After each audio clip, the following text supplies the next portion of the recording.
राधे राधे भक्तों, आज हम बात करेंगे पुत्रदा एकादशी की, एक अत्यंत ही शुभ व्रत जो 30 दिसंबर 2025 को मनाया जाएगा। यह व्रत भगवान विष्णु को समर्पित है और संतान प्राप्ति की इच्छा रखने वाले व्रतियों के लिए विशेष रूप से फलदायी माना जाता है। पुत्रदा का अर्थ है जो पुत्र प्रदान करे, अतः इसका मूल उद्देश्य यह है भगवान विष्णु से संतान, विशेषकर पुत्र की प्राप्ति के लिए भक्ति व श्रद्धा से उपवास रखना चाहिए। यह व्रत विवाहित जोड़ों द्वारा विशेष रूप से रखा जाता है ताकि परिवार में सुख, समृद्धि तथा शांति बनी रहे और संतान का आनंद। चलिए भक्तों, आप पवित्र और पावन कथा का श्रवण करते हैं। बहुत पुराने समय की बात है।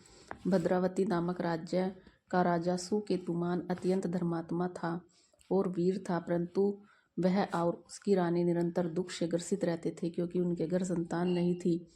कितने ही यज्ञ, हवन और तीर्थ यात्राएं कर लेने के बाद भी उन्हें संतान का सुख न मिला। एक दिन राजा वन की ओर गया। वहां उसने अनेक ऋषियों से परामर्श लिया। ऋषियों ने कहा, हे राजा, पुत्र की प्राप्ति के लिए तुम्हें पौष मास की शुक्ल पक्ष की एकादशी अर्थात पुत्रदा एकादशी का व्रत श्रद्धा से रखना चाहिए। राजा और रानी ने पूर्ण श्रद्धा भाव से भगवान विष्णु का व्रत किया। उन्होंने दिन भर उपवास रखा, विष्णु कीर्तन, पूजा और परम भक्ति से समय बिताया।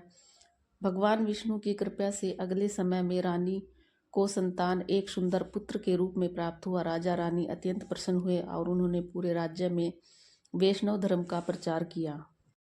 इसलिए कहा जाता है, जो श्रद्धा और भक्ति से यह व्रत करता है उसे श्री विष्णु की विशेष कृपा से पुत्र की प्राप्ति होती है। इस प्रकार पुत्रदा एकादशी न केवल संतान प्राप्ति के लिए फलदायी है, बल्कि यह व्यक्ति के मन, शरीर और आत्मा को शुद्ध भी करती है। भगवान विष्णु की भक्ति से न केवल संतान सुख मिलता है, बल्कि जीवन में सुख, शांति तथा समृद्धि भी आती है।